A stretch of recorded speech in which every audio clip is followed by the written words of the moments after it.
Hello. Welcome to Graceful Grammar Lessons.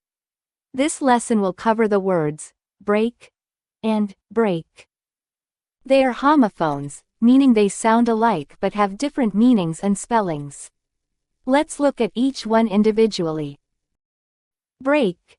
It can be used as a verb or noun.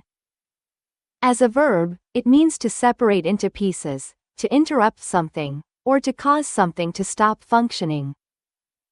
As a noun, it refers to a pause or interruption. For example, verb, be careful not to break the glass.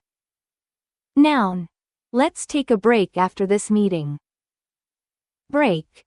It is primarily used as a noun and refers to a device used to slow down or stop a vehicle.